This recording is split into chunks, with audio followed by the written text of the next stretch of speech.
What is up, Blazionaires and Blazionettes? I'm going to be giving you guys my quick review for Incredibles 2. And this is going to be spoiler free. Do not worry, I'm not going to ruin the movie for you. So it's going to be spoiler free, like I said.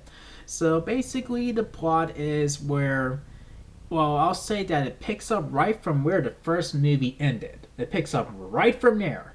And basically the plot is where we meet a new character, and he wants to help, you know, put the superheroes back, like back in the game, like where he wants to basically put, like where they don't have to, be forced in retirement anymore. And um and then he selects Elastigirl to help him get this ball rolling. And that basically puts Mr. Incredible back into the position that he was sort of in the first movie, like where he can't where he basically has to not really be a superhero, but he has to really stay at home and make sure the kids are taken care of and everything, while Elastigirl is out there working and trying to get this thing going for, like for all the superheroes and stuff. And yeah, I kind of feel bad for the guy. It's like he can't catch a break. Once again, his ego is bruised. But yeah. So I gotta say, after all this time, after like over 10 years, the burning question: was it worth the wait? Now, for me, it was like the waiting period for me was only like a couple weeks, because I've seen the first movie like a few weeks ago before I went and saw this movie. So if I were in the same shoes as you, like where you had to wait over 10 years for this movie to drop, would I say would it have been worth it? I would say hell yes, hell yes, it was worth the wait. Um, or I would say it's worth the wait. But still altogether, it was still like definitely worth it. I mean, like I really feel like I redeemed myself by going to see this movie. Like right when it came out, as opposed to the first movie where it took me forever to see that one. So I feel like I fully had a full dose of redemption when I saw this movie.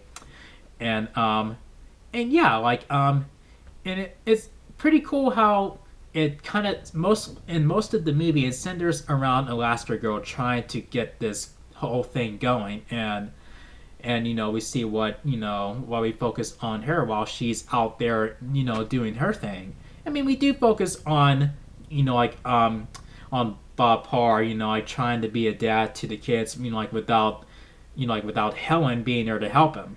So it's like you get a little bit of an idea of how single dads are, even though he's not single. I mean, they're married, but she's out working and he has to stay at home. So yeah, and since like female superheroes are getting the recognition that they deserve finally, so it's a pretty cool opportunity. It's pretty cool. Like a cool time for Elastigirl to be to be front row and center. And and I dare say that it's been long overdue. I mean, like you get to see. I mean, like it's been like I saw her. Like her potential and her like leadership qualities long before before it's like, oh well, female superheroes are cool. But I mean, they've always been cool, but it didn't get really the recognition that they have now. So Elastigirl was no exception. Definitely no exception. And you understand why she was picked over in Mr. Incredible. I mean, like when he's out doing his thing, he kind of leaves like a lot of property damage like behind. Like when he's trying to help people.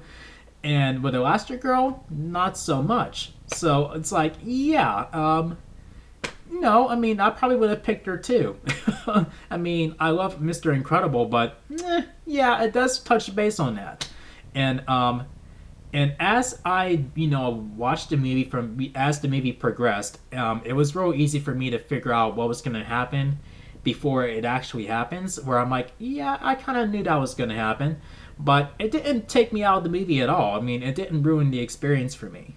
And I have to say, with with Jack Jack, man, I mean, every time he was on screen, he made me laugh. I mean, like I'm not a big kids person, but I really love Jack Jack. And like, and when you get to see, how like him like when he has no control over his powers whatsoever. It's really funny. It's like totally super duper hilarious to watch. And as I'm watching that, every time he's on screen, I literally think to myself, this movie's giving me an idea of how much Jonathan and Martha Kent struggled to raise a superpowered baby like one, that who would be Clark Kent, aka Superman. So yeah, that's what I thought every time he was on screen. Like, damn, this is probably what Jonathan and Martha Kent went through. And as like as it gets to like when the Incredibles are all together and then they have to work together and help be the heroes that they are. I mean, it's worth it. I mean, I feel like this movie had a bit more to offer than the first one. And it does have the potential where I could see where it could be an opening for a third movie. I mean, that's just me. I don't mind them making one more and just make it a trilogy. That would be fantastic. And I would dare say that I had more fun with this movie than I did the first one. At first, when I walked out of the theater, I wasn't sure, like, did I? The more I think about it, I'd say, yeah, I had more fun with this movie. And it lives up to the word incredible, just like the first one. But, this one lives up to the word much more, in my opinion. So with that all being said, this gets 4.5 cheer spins out of 5. So here we go. 1, 2, 3, 4.5 incredible chair spins. So if you guys enjoyed my review for Incredibles 2, make sure you thumb up the video, click subscribe. If you're new to the channel, click that bell icon so you can get notified when I upload a new video. And thank you for watching as always, and I'll see you guys in the next video. Peace out, y'all.